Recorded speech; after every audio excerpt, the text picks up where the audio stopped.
And welcome back to the show, everybody. I'm your host, Joshua Moore. You're with the Bravo Zulu podcast. Hey, check it out. So we got another book review tonight, Thinking in Bets by Annie Duke.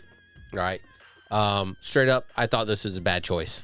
Bad choice for the CNO on the CNO's reading list. And as we've been discussing all of these books, I would really like to ask the CNO, when he read this book, what did he get away? What did he take away from it that he thought it was a choice to put on the CNO's reading list? To my right, I have my show notes. So I'm going to be looking off screen here every now and then.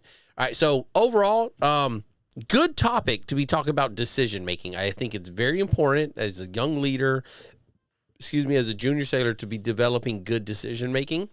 Because after 21 years of service, I know I've made some good decisions, and I know I've made some horrible decisions in my career. All right. It's gone both ways. Somehow I've still made it here. All right. So what we want to talk about is we're going to go through some of the bad points I disagreed with, and then we'll highlight some points that I think we could take away from the book still and use in our reality of being service members. All right. The main point that she had was you can make the best decision with all the information that you have, right? And you can still get a bad outcome. You have no idea what reality is going to bring you today. You don't know exactly how everyone's going to respond, right? You have all the information you have. Maybe it's incomplete information. We know how it goes in the military. Sometimes you just got to make a decision. It's got to be snap judgment. Boom. CO's looking you dead in the eye, and you got to tell them something. And you could make the best one, and you have the worst outcome. That shit happens, okay? The reverse of it can happen too, right? You could make what you know is a horrible decision, but somehow it all just works out. You look back and you're like, damn, I didn't think that was going to work. And it worked out. So how do we judge those against each other to determine what impact we had on it, or the circumstances, everything like that? And she gets into some of that in this book, and we'll get into it later on how to do the after action report on there. Okay. Sometimes you generally don't know how something will turn out. Sometimes the best call is to go sideways because the reality doesn't care about your plan, right? The uncertainty is absolutely real. All right. Here we go. Get into it. So we framed this whole, Annie Duke is a professional poker player. She has some World Series champions and bracelets and all that stuff, right?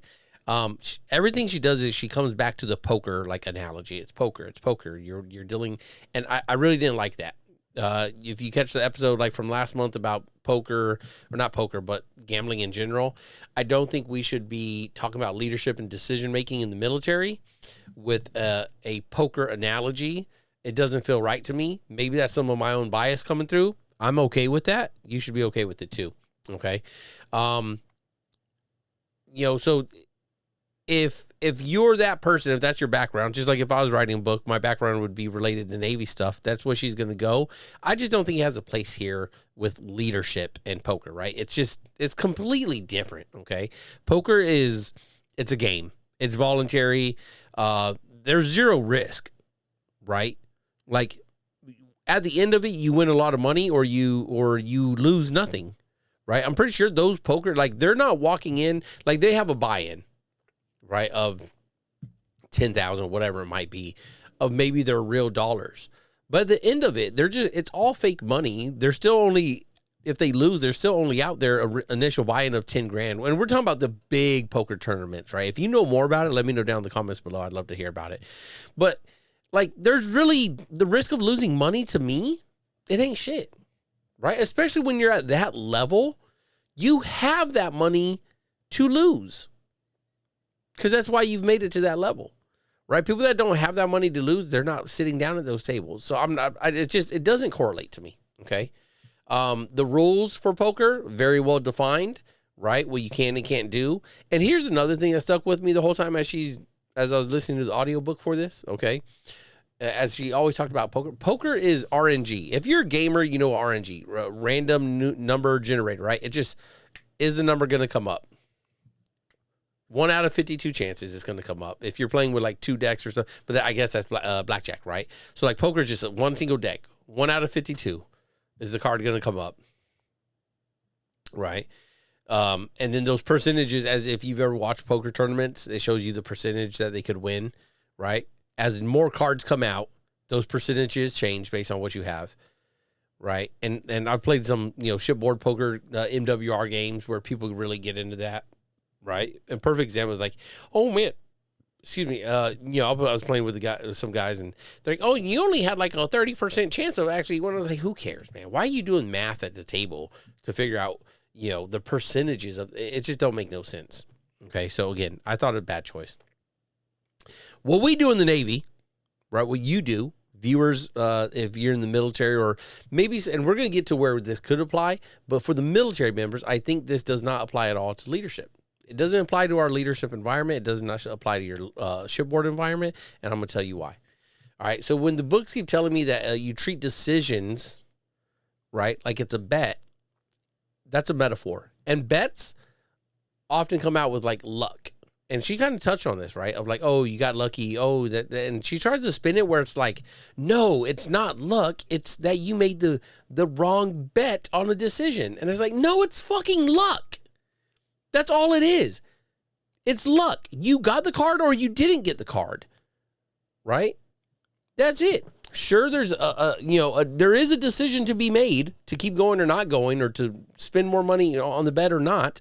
But like, the cards actually coming out are luck. There is no skill. And she matches this up against chess, where like chess is a skill-based game and poker is a not a game, I guess, or something, or not a skill-based game, right? Where she's saying, oh, well, it's the chances and it's the decision. She tried to pin it where like it's the decision making in poker that makes life more like poker than in chess, because life doesn't take skill like chess does, because if you were very skilled at life, you'd always win. It was very confusing it wasn't confusing to me. It just didn't make no damn sense. Okay? Like, life is some luck. If you believe in that, I think, luck is that opportunity meeting preparation, right? Which means that I would say that is more about skill and preparing yourself for whatever opportunities you want. Okay? Let's go. Here's something I wrote down. I don't want junior leaders thinking like gamblers, right? I want them thinking like professionals. Gambling, to me, in my own bias, is bad. If you're thinking about every situation you're doing out there on the deck plates, right, as a gamble, like, oh, maybe this will work. Whoa. What do you mean maybe this will work? That's not what I want to be hearing from leaders. That's not why I don't think junior sailors want to be hearing from leaders. We should be professional decision makers. And like, hey, this is what we're going to do because of XYZ, because it should, like, I hate saying should. I always catch myself. Like, if we do XYZ, this will work XYZ. Right? That's a decision. That is how you make decisions. Now, will it always come out like that? No, because reality happens. But then that's when you get into the after action reports and the briefing. Okay, why didn't this happen like that? Betting language changes how accountability feels. The betting language subtly changes how accountability is placed on things. Just like as I was just kind of saying of like, oh, well, it was just a bet. So does that mean you don't have to be accountable for that? Well, it's not my fault, right? I mean, it's just a bet. I made a bet that this would work. It didn't work out. What are we talking about? What that shouldn't be what it's sounding like. And I say it's a bet, and what I wrote down was, Chief. Hey, sometimes you win, sometimes you lose. That isn't how leaders should be talking about their decision making. Could you imagine you going to the captain and be like, "Oh yeah, well, hey Cap, guess this one didn't work out." The fuck? That's absolutely crazy. Absolutely crazy.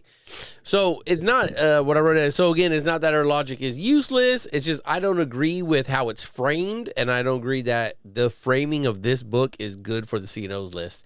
It really gives a different mentality of how leaders can go about making decisions. Okay, if you're planning on reading the book on this, I think we need if you're putting a book on this list, we should be talking about other things. And so he has several books in all these different categories. I went over that. Go back a couple episodes. You'll see that.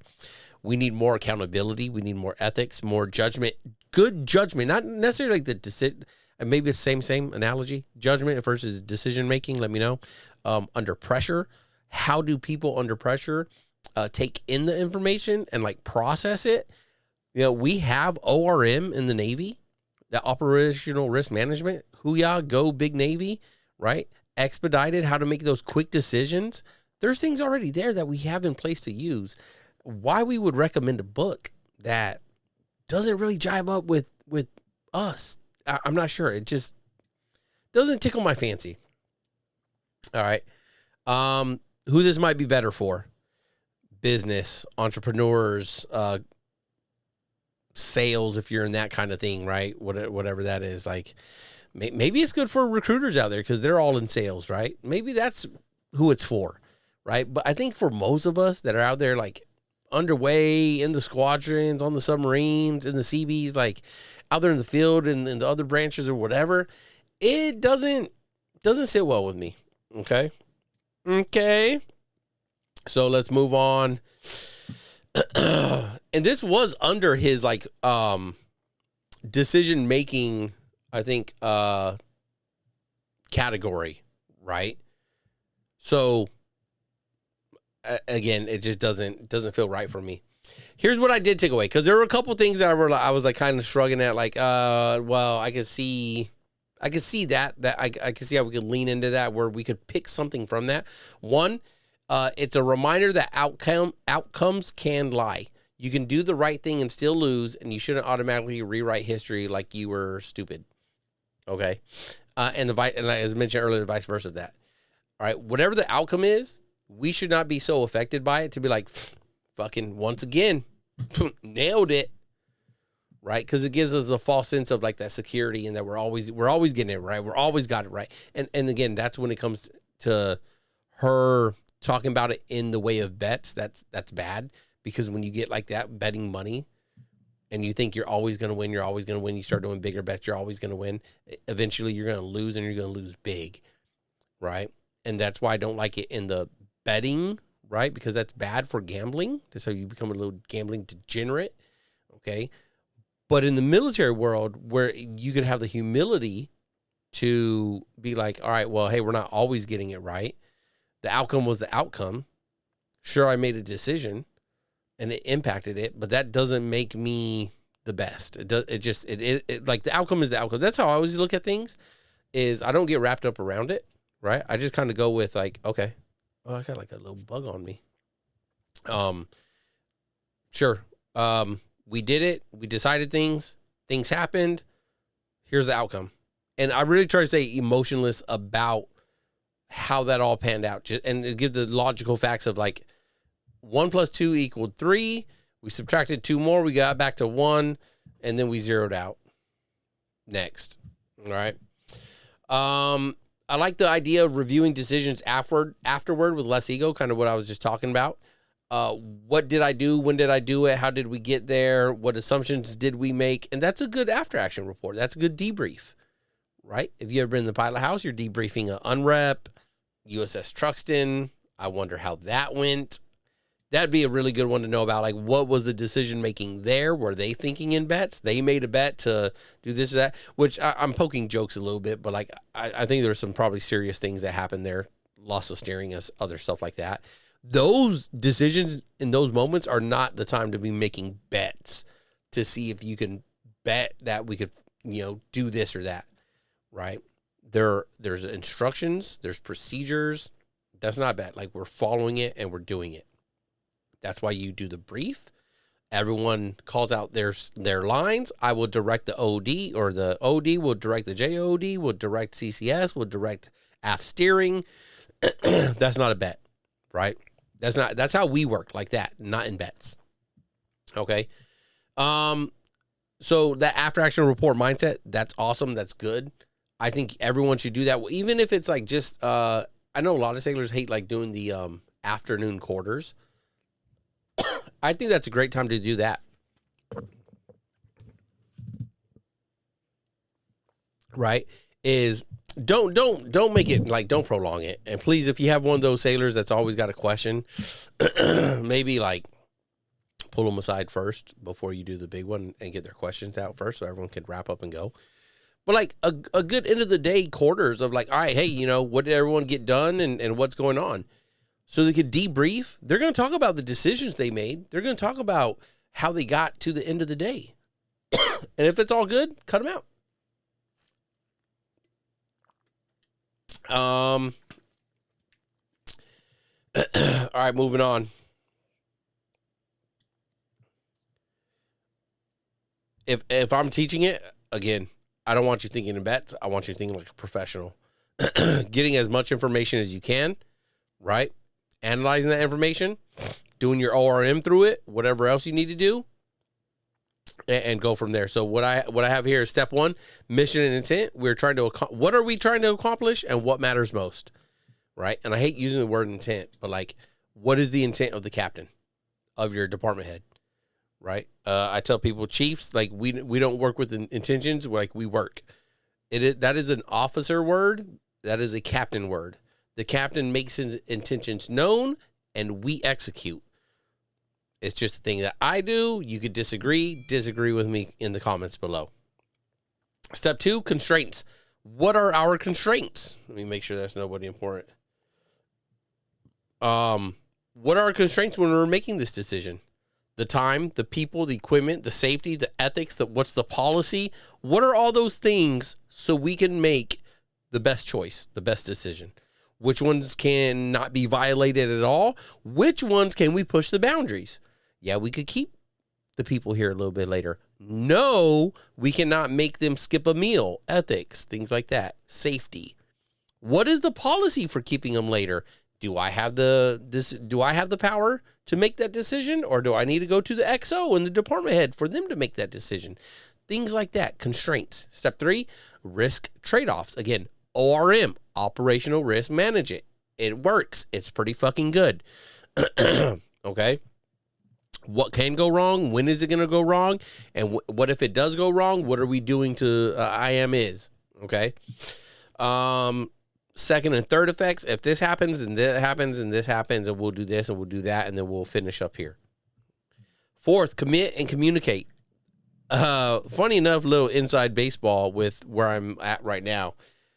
It's only Wednesday, and the first 2 days were complete shit. Okay. The ability to commit and communicate has been very piss poor. Don't care. Right? I've been beating my head. It's been a shit week beating my head against the fucking wall about people trying to commit and communicate. Right? Make the call. If you're the person that can make the decision, make the decision. Great. I've said this plenty of times on here, and you could go to YouTube and look this up. I was just looking it up the other day. Let me see if I can pull it up while I'm chit-chatting with you. Band of Brothers, right? When the captain goes running into the fucking fire. Brothers, what's his name? Captain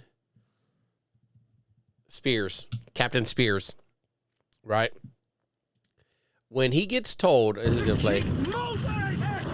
That when there was a major here, Dick Winters is like trying to get them to push into the town, and then he sends Captain Spears out there, and Captain Spears just goes running across the fucking field. Straight, this is one of the most badass moments of the whole series, right? And he's like, boom, you go here, you go there. We're going straight up the middle, fucking go. And then one of the things that comes from this is the worst decision is indecision. I love that quote because I 100% believe that. And I've gone through, once I've heard that, I've gone through my career with that, like in the back of my head when decisions are needing to be made. Why am I standing in front of anybody when they've asked me for a decision, not making one? What the fuck do I look like? Ask yourself that. Whether, like, if it doesn't matter really what rank you are, right? But if you're, leadership in khaki pants, you have the magic pants on, a khaki, whether you're officer side or the chief side. If someone has called you to be in front of them and they're asking you questions, asking you to make a decision, why are you not making one? That's the moment we should be living for. That's the moment we should be leading for, is to be in front of the captain, right? Whether it's a 05 or a full bird or the admiral or whatever place you're at, whether you're the E3, E4, and it's your second class or first class calling you up and be like, hey, how are you going to get that on board? How are you going to get those parts on board? How are you going to paint that? How are you going to do this? How are you going to do that? That is your decision to make. You should be like thriving in that moment to be like, yes, I get to make the decision. I get to live with the outcome. Right? But so many people don't. So many people are afraid to make this decision. So many people are afraid to commit to it. Why? Because of what comes after that. That part where I said you get to live with the outcome. You get to be held responsible and accountable for that decision. And so many people don't want to be. It's just a matter of fact. So many, and this is, again, even with the chiefs and the officers with the magic pants on, right? They don't want to be held accountable for that decision, so they think not making one will save them. They couldn't be more wrong. All right, so make that call, say it clearly, and make sure the team understands why. And that why, as time allows. As time allows. If you got time to explain why, go ahead and explain it. If you don't, tell them get to work. You'll explain it later. Step 5, learn afterwards. Again, debrief, after action report, what was true, what wasn't, what do we change next time to make this better, right? Nothing is ever like, 100%, we're all good. Nothing. Make it better. And none of this is like betting on the future, right? It's not like, oh, you know what? I have these pocket cards, so I'm going to bet on this because I might get that. That's not what we're doing, right? We are making the decision based on everything we know, and you could change decisions as you progress, right? In poker, like if you start betting a lot of money, you're already shit out of luck, right? Either you're pot committed or you're just fucking, you already know you're holding that L. That's not what we do. We change to win the decision in the end. All right. The uncertainty, yes, it's there. We're not worried about the uncertainty, right? The uncertainty is always going to be there. We should be focused on the certainty of we will accomplish. Through whatever decisions are made, we will accomplish. And whatever comes of that, I'll be ready to answer. There it is, just like that. So again, we don't know the outcomes, but to me, that doesn't make it like a poker table at all, right? We're not sitting at a poker table. We're walking deck plates. We're in engineering spaces. We're in combat, okay? It's not a fucking poker table. Who this might be for, if you're looking for a decision-making book for military leadership, I don't recommend this one. All right, I think this is a mismatch. I think this is a big thumbs down. I rated it 1 star. Do not recommend this one. And again, we talked about who it might be for earlier. If you're in business, you're an entrepreneur, things like that, maybe this is more your, if you're a solo person in a solo kind of atmosphere, that's for you. We in the military are not that.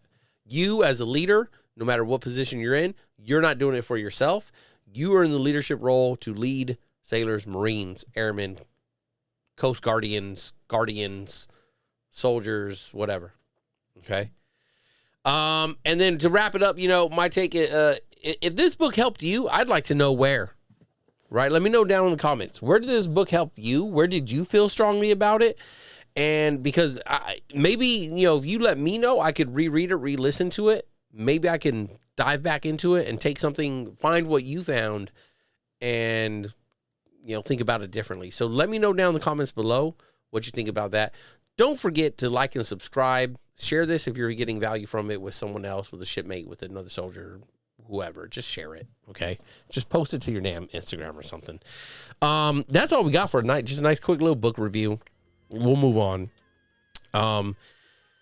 Yeah, more shows coming, right? Glad you're all here tonight or this morning. I'll post this in the morning. Whatever. We're out.